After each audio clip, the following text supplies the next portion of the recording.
Hey, Dr. Isaac Jones here, and I want to talk to you about how to rethink medical office staffing to free up more time. Health centers and different businesses all across America have a lot of trouble with growth because of the things I'm going to talk about in this video.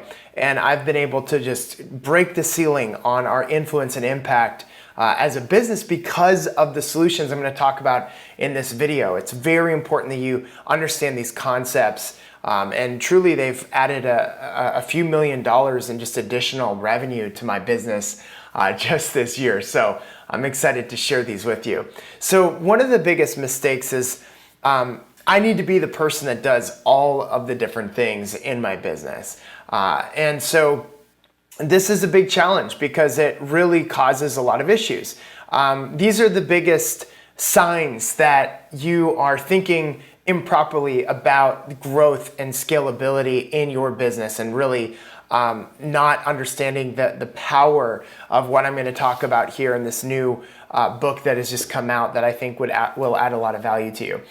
So number one, this is a huge sign that you need to rethink your staffing, is that you're exhausted, your energy's scattered, you're frustrated, you push really, really hard, and you have little to show for it.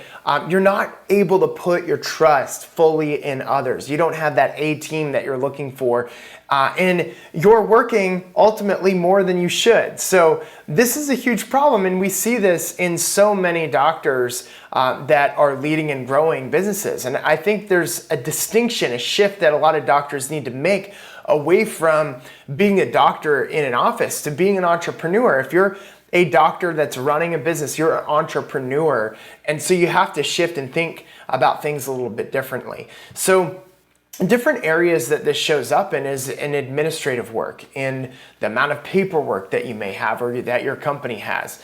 There's a lot of emails and calls that come in. You're in a place of overwhelm with the workflow and having to work overtime. Some of the team management just isn't optimal, and there's not that accountability and that leadership that needs to be present, and there's not a high level of self-management and self-leadership. And so this is a concept called ontological leadership, which is leading yourself and leading in the way that you're being, showing up as possibility and creating a different space that creates excellence in other people around you. So that's obviously something that a lot of us clearly in our teams is just missing. So we need to really create a paradigm shift. If we've got issues with our different areas of our team and different functions in our business, and we've got some of the symptoms we just talked about, there needs to be a paradigm shift from moving to the who, from like what can I do and how can I do it, to who can I find to really help me accomplish the things that I need to accomplish. And so all progress entrepreneurially gets created in leveraging other people's capabilities towards a common vision that creates momentum and scalability. I'll say that again, that when you bring in other people's capabilities, all progress and momentum and scalability is created when you leverage those capabilities towards a common vision. So this is ultimately what this new book, Who Not How, is really all about, by my personal coach, Dan Sullivan.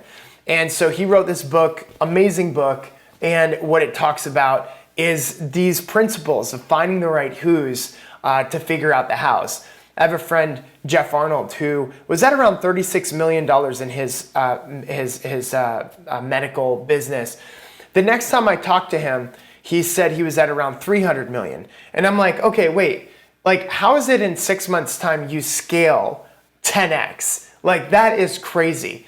And he told me about the story of him finding the right who that just had the right strategies to create the scalability to accomplish what he wanted to accomplish. So that is an ultimate 10x hire right there, or a 10x individual. And those people exist, but we have to be obviously very very clear on our vision, and we also have to look at who are we being to attract the type of person that you want to attract.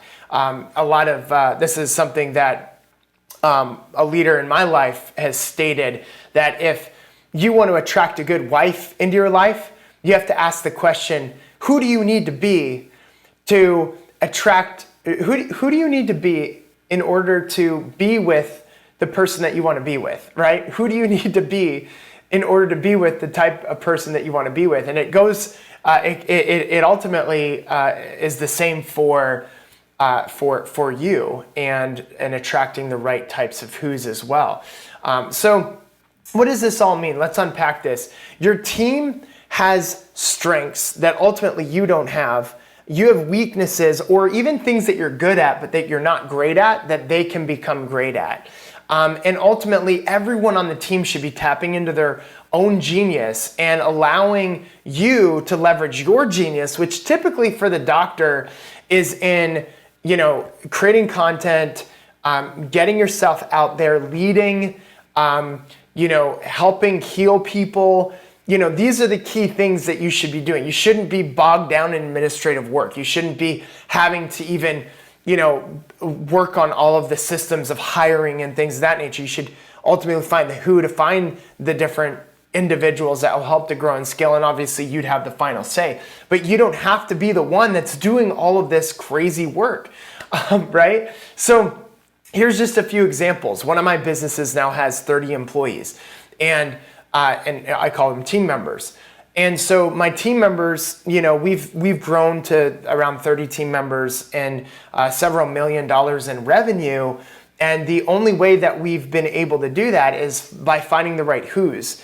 And we ultimately, we're just blessed to have awesome people on our team. But then it also comes down to who are the leaders of the company and how are they being to show up in such a way that attracts these other leaders. So that's what we've done. We've attracted really great leaders into our company, and you ultimately you don't want to be the linchpin for everything. You want to find other people to be able to help you in your mission, in your vision to impact and influence lives. So ultimately, you want to find an integrator. An integrator is that in the entrepreneur organization system is that number 2 person that a whole book is written around called Rocket Fuel.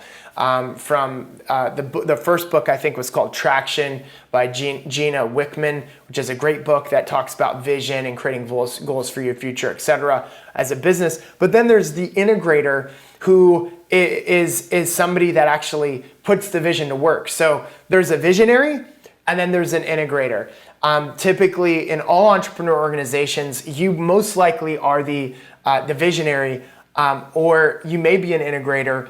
And so ultimately you have to have those two balances, because if there's 100% visionary, nothing gets done. If there's all integration and no vision, then you just end up working and creating stuff, but it's not moving towards an ideal goal. So those are 2 examples of people that you ultimately want. You want to find the right who's.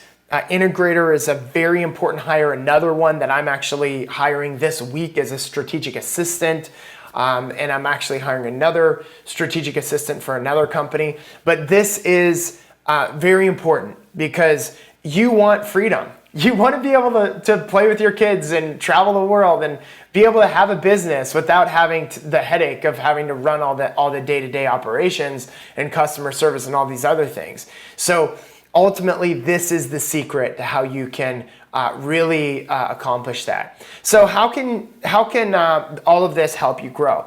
You can only grow at around 1x the rate by yourself. So if you just want to do everything yourself, like you're looking at like small incremental growth. But in order to grow, 3x this next year or this next quarter, you want to grow a certain percentage, or you have a vision in the next 3 years to grow 10x your revenue. You ultimately need to find the right who's to do the what's and figure out the hows, right? So stop howing and start whoing. is what Dan Sullivan says. So if somebody can do the job 70%, this is very important. If somebody can do the job 70% as good as you can do, and you can coach and train them to get it to like 80 to 90% of what you could do by yourself, that is very good. Over time, they're going to continue to get better and better. You have ultimately gotten to a place of excellence over the years. And maybe in some areas you're not very good at all, but you ultimately want to hire somebody that is even 70% as good as you are, and then over time you can grow and influence those people at a higher level. So I hope this added a ton of value to you. Thanks so much for watching. Look forward to adding more value to you in the near future. Talk to you soon.